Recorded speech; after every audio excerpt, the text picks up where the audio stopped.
Hi friends, कैसे हैं आप सब लोग। तो दोस्तों, पहले एनसीडी स्क्रीनिंग सीएचओ कैसे करें इसकी ऑलरेडी एक वीडियो अपलोड हो चुकी है, जिसमें आप देख सकते हैं कि किस तरह से एनसीडी को अपलोड किया जाना है पोर्टल पे, किस तरह से उसका डाटा फीड किया जाना है। उसके बाद में अब एक नया री स्क्रीनिंग का ऑप्शन आ गया है, और साथ में उस एनसीडी फीडिंग में फीमेल्स की फीड डाटा कैसे फीड करें, वहाँ भी थोड़ी सी कमी थी। तो इस वीडियो में किस तरह से रीस्क्रीनिंग की जाएगी और किस तरह से फीमेल्स का डाटा भी फीड किया जाएगा उसको बतलाया गया है। ये एनसीडी स्क्रीनिंग पार्ट 2 है। बाकी आपको चैनल पे और भी काफ़ी वीडियोस मिलेगी यूज़फुल, जो आपके प्रैक्टिकली हेल्प करने में काफ़ी मदद करेंगी। आप चैनल में देख सकते हैं, सीएचओस के लिए, नर्सेस के लिए, सभी नर्सेस के लिए। तो दोस्तों, सबसे पहले ये देखना है हमें कि हमारा वर्ज़न अपडेटेड है 2.5.3, जो कि अभी लेटेस्ट चल रहा है। इसके बाद में यदि कोई भी वर्ज़न आता है तो आपको उसको अपडेट रखना है।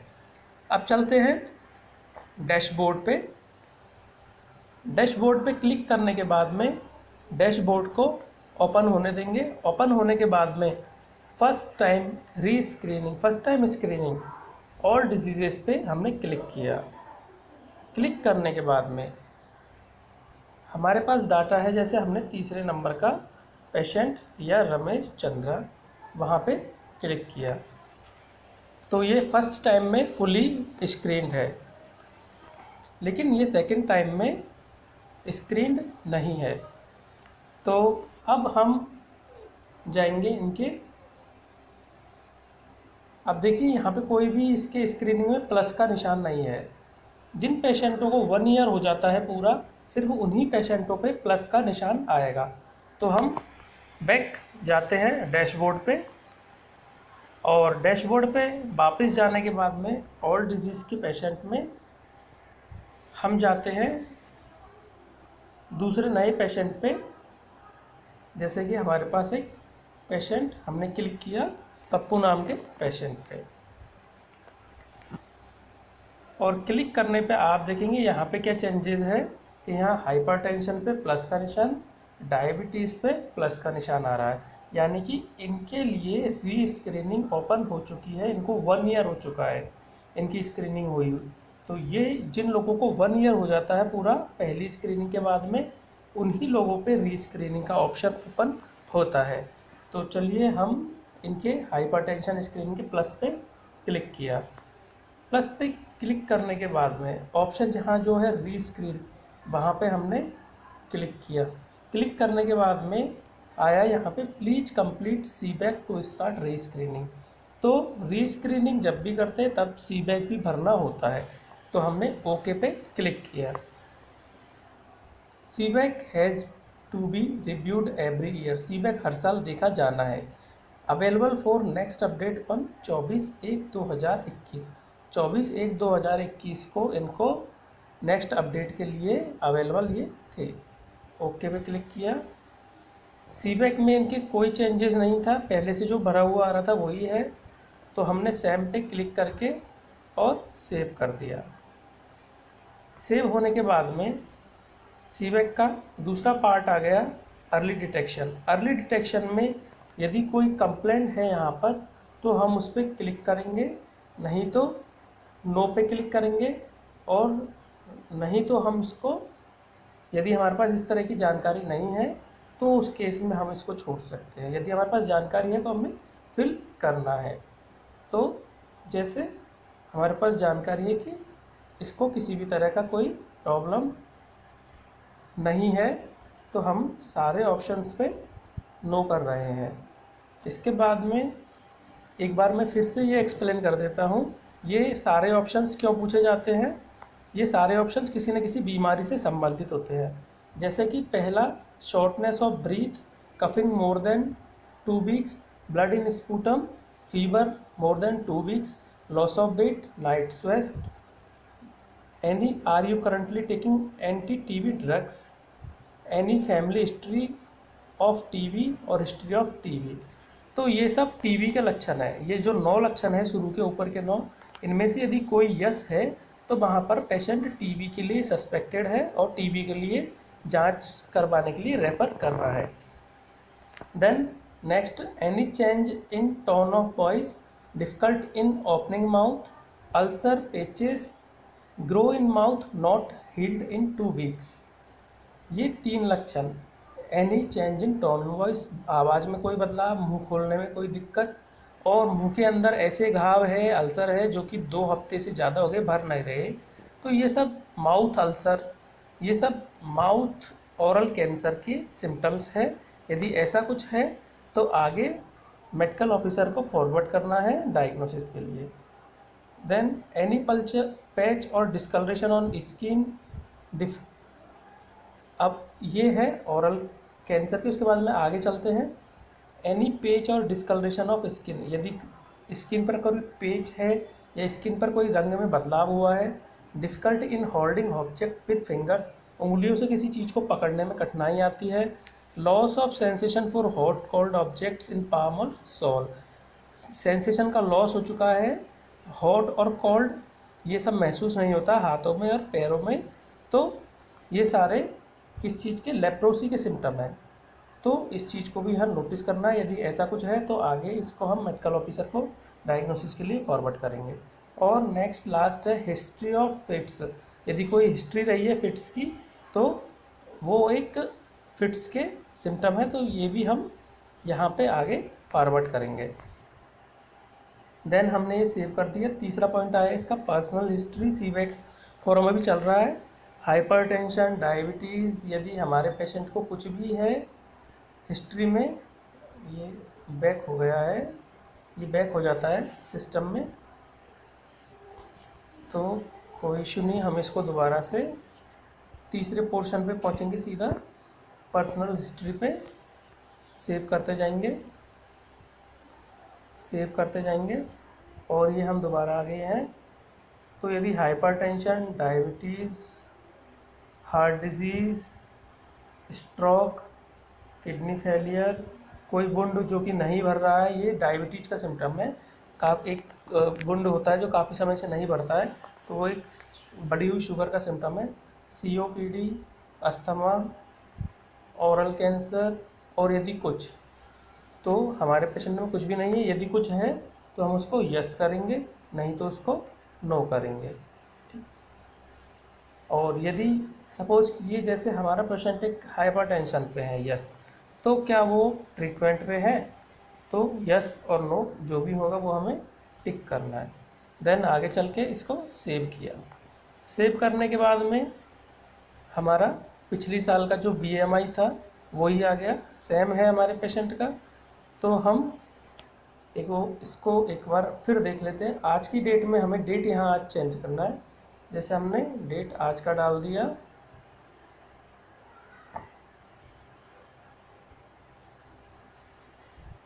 - 2021,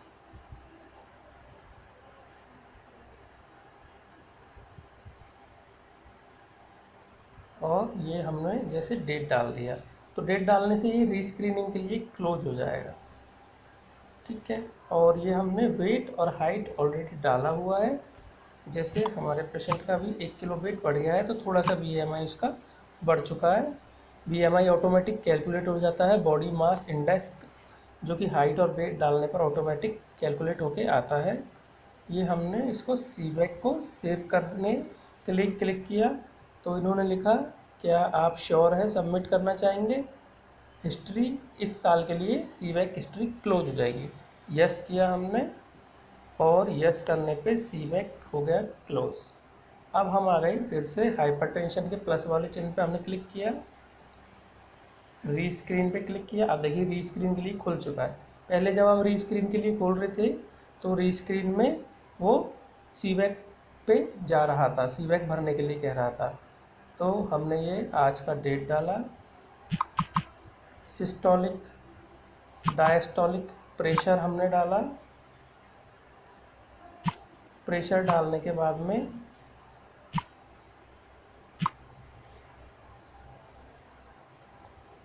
पल्स रेट यदि हमारे पास है तो हम डाल देंगे, नहीं है तो हम खाली छोड़ सकते हैं। डायग्नोस्ड फॉर हाइपरटेंशन अर्लियर, पहले कभी हाइपरटेंशन के लिए डायग्नोस्ड हुआ है? नहीं। करंटली अंडर ट्रीटमेंट, ये ऑटोमेटिक नो हो गया। Refer, no. और जब हम रेफ़र करेंगे तभी ये ऑप्शन ओपन होता है। तो एक बार हम रेफ़र पे क्लिक करके देखते हैं।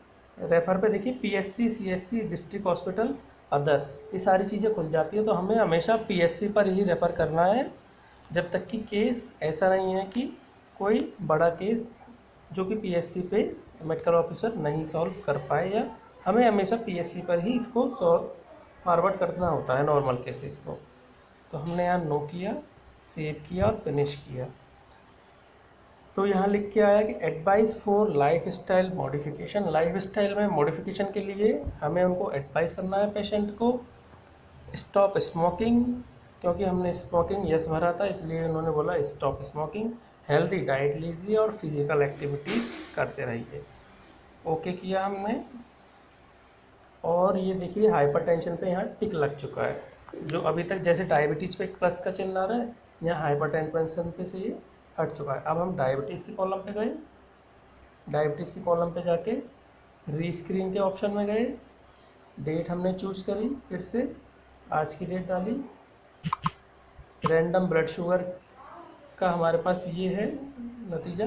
HB1AC यदि हमें पता है तो हम डाल देंगे। HbA1c ये परसेंटेज में होता है, ये एक 3 महीने के एवरेज ब्लड ग्लूकोज को दिखाता है। जब हम किसी पेशेंट में कंफ्यूज होते हैं कि इसका शुगर आज बढ़ा है, कहीं ऐसा तो नहीं कल ठीक हो, केवल आज के लिए बढ़ा हो, जब हमें कन्फ्यूजन होता है तब हम HbA1c टेस्ट होता है उसके थ्रू पता करते हैं। 3 महीने का एक एवरेज निकल के यहाँ पे आ जाता है। तो diagnosed for, next diagnosed for diabetes earlier, no. Refer, no. और ये save and finish. Okay, same advice दिया इन्होंने लाइफ मॉडिफिकेशन के लिए, सेव कर दिया।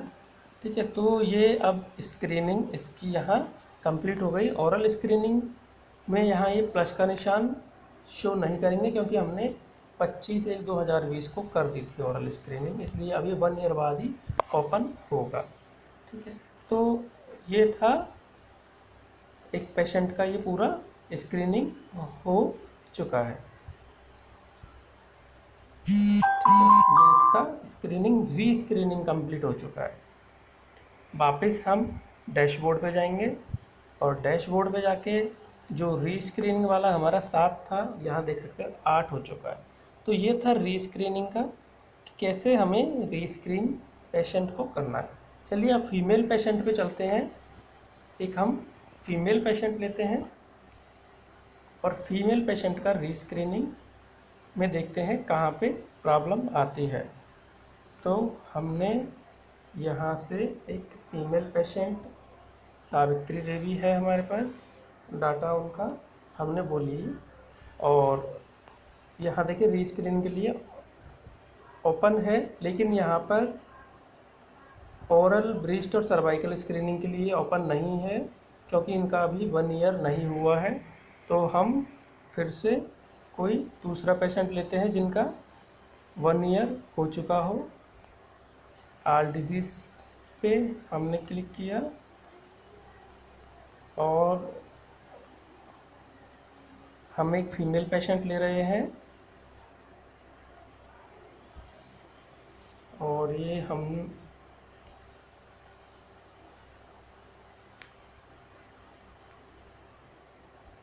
किशोरी फीमेल पेशेंट को सेलेक्ट किया। चलिए देखते हैं इनका भी री स्क्रीनिंग का टाइम हो चुका है या नहीं हुआ है। तो इनका भी ओरल, ब्रेस्ट और सर्वाइकल स्क्रीनिंग का टाइम पूरा नहीं हुआ है।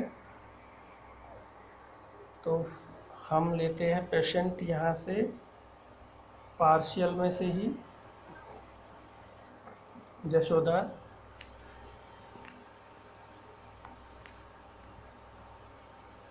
और हमने इनका सीधा ब्रेस्ट स्क्रीनिंग वाला पार्ट ओपन किया है।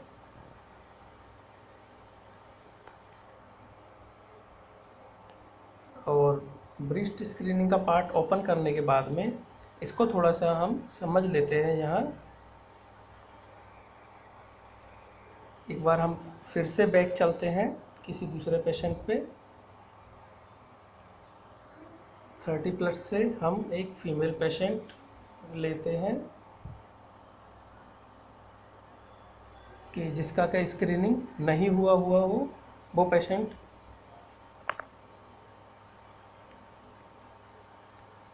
तो हम यहाँ एक पेशेंट जो कि श्यामा देवी पार्शियली स्क्रीन्ड, ये पार्शियली स्क्रीन दिखा रही है, इसका मतलब इनका स्क्रीनिंग पूरा नहीं हुआ है, अधूरी हुई है इनकी स्क्रीनिंग। तो ये देखो, ये यहाँ पर इनका स्क्रीनिंग पूरा नहीं हुआ है। चलिए अब इनका हम स्क्रीनिंग करके देखते हैं। इनका हाइपरटेंशन का एक स्क्रीनिंग हो चुका है, लेकिन शुगर का और बाकी स्क्रीनिंग नहीं हुई थी। तो चलिए हम इनका पहले वही प्रोसेस अपना सीवैक वाला प्रोसेस कर लेते हैं कंप्लीट। तो हमने सीवैक वाला प्रोसेस कंप्लीट किया और ये सेव कर दिया। ये पहले से ऑलरेडी भरा हुआ है इनका।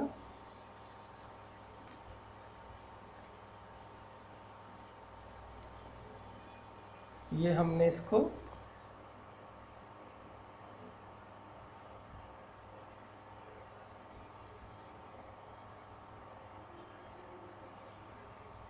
आज का डेट में 2021 जून की डेट में फिर से सीवैक फिल कर दिया।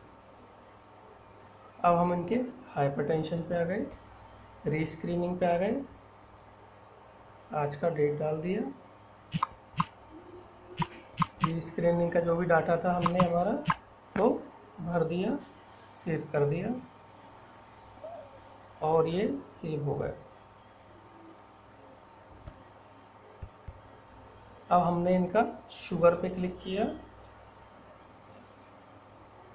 शुगर का डाटा भी हमने इनका चढ़ा दिया। शुगर का डाटा चढ़ाने के बाद में सेव कर दिया। अब हम आ गए ओरल स्क्रीनिंग पे। ओरल स्क्रीनिंग में हमने आज का डेट डाला। Any issue in mouth, no. यदि हम इसको यस करेंगे तो हमें क्या इश्यू है हमारे पेशेंट का उस पर टिक करना पड़ेगा। जैसे कि पहला एग्जांपल, वाइट पेचेस या रेड पेचेस ओरल कैविटी में है, यस या नो। स्पाइसी फूड को जो होता है, तीखा खाना खाने में दिक्कत होती है, उसको टॉलरेट करने में दिक्कत होती है। उसके बाद में वॉइस में कोई बदलाव, आवाज़ में कोई बदलाव, मुंह खोलने में कोई दिक्कत। तो ज़्यादातर जो तंबाकू वगैरह खाते हैं उनका मुंह छोटा हो जाता है, खुल नहीं पाता है। तो इस तरह से मुंह खोलने में कोई दिक्कत, अल्सरेशन या फिर रफ एंड एरिया है 3 वीक से ज़्यादा, तो हमारे पेशेंट को इस तरह का कोई इश्यू नहीं, हमने नो करके इसको सेव कर दिया। जब कोई इश्यू होगा हमारे पेशेंट को तो यहाँ हमें नेक्स्ट जो आएगा ओरल स्क्रीनिंग का। ओरल स्क्रीनिंग के 4 पार्ट है, सिम्टम्स, उसके बाद विजुअल एग्जामिनेशन। विजुअल एग्जामिनेशन वाले पार्टों में हमें उसको बताना है प्रॉपरली कि किस जगह पे क्या इश्यू है। जैसे हमने इसका वाइट पेचेस यस किया तो ये जो डॉट लग के आ गए, इन डॉट पे से हमें किसी एक डॉट को चूज करना पड़ेगा कि यहाँ पर वाइट पेचेस है। जो रेड हमने कर दिया, रेड का मतलब इस जगह पे वाइट पेचेस है। यदि वाइट पेचेस ज़्यादा है 3-4 जगह पे तो हमने ये 3-4 जगह पर रेड का मुंह के अंदर रेड निशान कर दिया। ठीक है, तो इस तरह से हमें हमारे पेशेंट का यदि इस तरह का कोई डाटा होता है तो वो भरना होता है। ठीक है, हम वापस नेक्स्ट आते हैं इनकी प्रोफाइल पर। स्क्रीनिंग, ये स्क्रीनिंग बैक हो गया था तो ओरल स्क्रीनिंग में फिर आते हैं एक बार। तो ये सेव कर दिया था हमने ऑलरेडी। अब हमारे पेशेंट को इस तरह की कोई दिक्कत नहीं है तो हम इसको डायरेक्टली सेव कर देंगे। यहाँ हमें इस फोटोग्राफ में एक माउथ का मुंह खुलवा के फ़ोटो डालना होता है, जिससे कि कोई क्या प्रॉब्लम थी ये पता लग जाए। यदि कोई प्रॉब्लम है तो उस केस में हम डाल सकते हैं, नहीं है तो छोड़ सकते हैं। हमारे पेशेंट कोई प्रॉब्लम नहीं, इसलिए हम इसको छोड़ रहे हैं। सेव किया, उसके बाद में रेफ़र यस नो, नो किया और छोड़ दिया है, सेव कर दिया इसको। ये ओरल स्क्रीनिंग भी कंप्लीट हो गया, राइट का निशान लग गया। अब आते हैं ब्रेस्ट स्क्रीनिंग पे। ब्रेस्ट स्क्रीनिंग में डेट आज का ऑटोमेटिक आ गया है। री स्क्रीनिंग यहाँ पे लिख के आया है, लेकिन इस पर ब्लू कलर का टिक नहीं है, इसका मतलब अभी ये फर्स्ट टाइम भी स्क्रीनिंग नहीं हुई, इसलिए ये इस तरह से शो करेगा। अब देखिए ब्रेस्ट स्क्रीनिंग वाले पोर्शन में क्या चीज़ें हैं। एनी ब्रेस्ट रिलेटेड सिम्टम, यदि हमने यहाँ पे फर्स्ट में नो कर दिया तो सारे ऑप्शन क्लोज हो गए, ठीक है। फिर भी हम इन ऑप्शंस को एक बार देख लेते हैं। यदि कोई ब्रेस्ट रिलेटेड सिम्टम्स होते हैं तो क्या सिम्टम्स होते हैं। लंप और थिकनिंग इन ब्रेस्ट, कोई किसी तरह की गांठ है या फिर किसी तरह का मोटापन है ब्रेस्ट में। चेंज इन साइज, साइज में कोई बदलाव है दोनों ब्रेस्ट में। Change in shape and position of nipple, nipples जो होते हैं उनमें कोई बदलाव है शेप में या पोजीशन में। कोई रिट्रैक्शन है, यानी कि कोई कट का निशान है निपल्स पे। किसी तरह का डिस्चार्ज आता है दोनों निपल्स में से, एक या दोनों निपल्स में से किसी में भी। डिम्पल के निशान है, किसी तरह का डिम्पल पड़ता है। किसी तरह की स्वेलिंग है आर्म पिट पे, यानी कि जो बगल होती है वहाँ पे किसी तरह की स्वेलिंग है या लंप है। कांस्टेंट पेन इन ब्रेस्ट और आर्म पिट, ब्रेस्ट में या फिर आर्म पिट यानी कि जो बगल होती है वहाँ पे कोई लगातार दर्द सा रहता है। रेडनेस और skin, redness of skin over breast और एनी अल्सर, ब्रेस्ट की स्किन पे कोई रेडनेस या अल्सर रहता है। इरोजन ऑफ निपल, निपल का इरोजन हुआ है, तो इस तरह से हमें यहाँ पर टिक करना है और देन सेव करना है।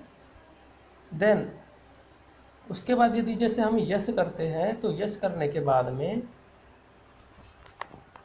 हमें यहाँ पर किस जगह पर क्या प्रॉब्लम है वो हमें यहाँ पर टिक करना होता है।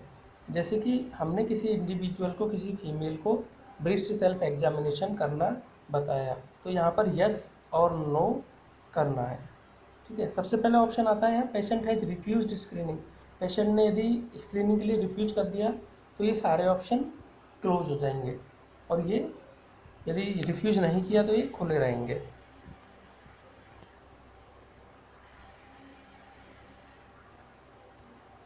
अब जैसे पेशेंट ने रिफ्यूज नहीं किया स्क्रीनिंग के लिए, तो आप एएनएम्स की आशाओं के थ्रू अपना, यदि आप एक मेल सीएचओ है तो आप एएनएम आशाओं के थ्रू स्क्रीनिंग करवा सकते हैं यदि पेशेंट रिफ्यूज़ करते हैं उस केस में। तो trend individual for self breast examination, यदि इंडिविजुअल को, यदि जो पेशेंट है उसको हमने सेल्फ ब्रेस्ट एग्जामिनेशन के लिए ट्रेंड किया तो यस पे, नहीं तो नो पे क्लिक कर सकते हैं। अब जैसे हमने यहाँ पे क्लिक किया कि पेशेंट के लंप है ब्रेस्ट में, तो ये निशान आ गए ब्लू कलर के। तो ब्लू कलर के जो निशान आए हैं हमें उन निशानों पे किस जगह पे लंप है उस जगह पे टिक करना होता है।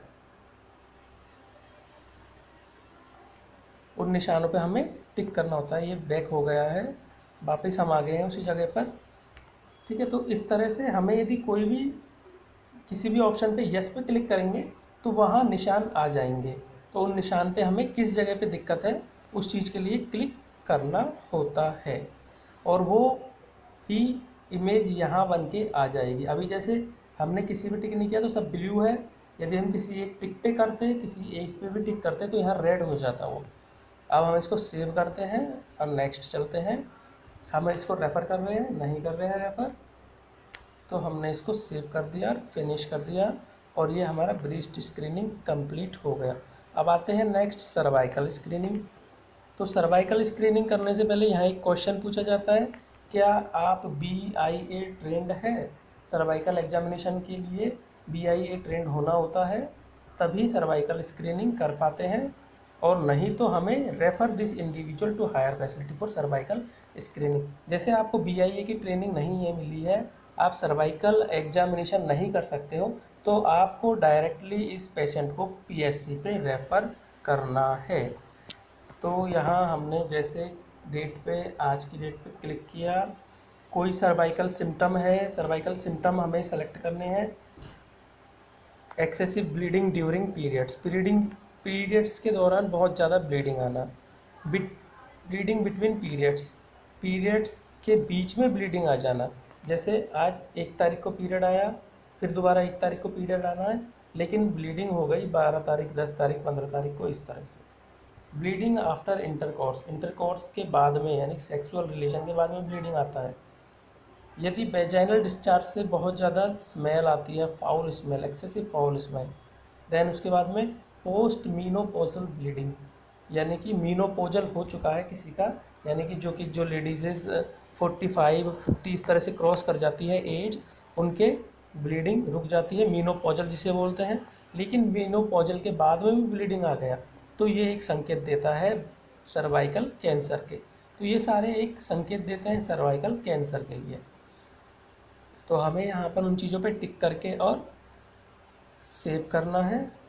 अब देखिए यहाँ पर रेफ़र ऑटोमेटिक यस पे क्लिक हो रहा है, तो रेफ़र टू पीएससी करना है हमें और इसको सेव करना है। और ये हमने इसको सेव कर दिया, और सेव करने के बाद में ये हमारा डाटा कंप्लीट यहाँ पे हो चुका है। पूरी स्क्रीनिंग इस पेशेंट की हो चुकी है। और स्क्रीनिंग होने के बाद में ये समरी में, ऊपर जो समरी है वहाँ हम क्लिक करके इसकी पूरी स्क्रीनिंग पाँचों देख सकते हैं ये। और ये इसका साइड में क्लिक करके, और जनरल डिटेल्स भी यदि हमने कुछ फिल किया है तो वो हम यहाँ देख सकते हैं। और यदि हमें इसी पेशेंट का दूसरा कोई फैमिली का मेम्बर है ऐड करना है, तो हम इसके फैमिली पे क्लिक करेंगे, जो फर्स्ट में ऑप्शन है फैमिली, और वहाँ जैसे इसका फैमिली में मेंबर्स ये चढ़े हुए हैं लाल से, तो वहाँ से हम इसको भी स्क्रीन कर सकते हैं यदि साथ में ये प्रेजेंट है तो दोस्तों ये थी स्क्रीनिंग से रिलेटेड कंप्लीट इन्फॉर्मेशन, रीस्क्रीनिंग की जानकारी। कोई भी आपका क्वेश्चन हो तो आप कमेंट सेक्शन में लिख सकते हैं। Thank you friends, and video देखने के लिए दोस्तों आपका धन्यवाद। फिर मिलेंगे, तो इजाज़त दीजिए। Thank you friends.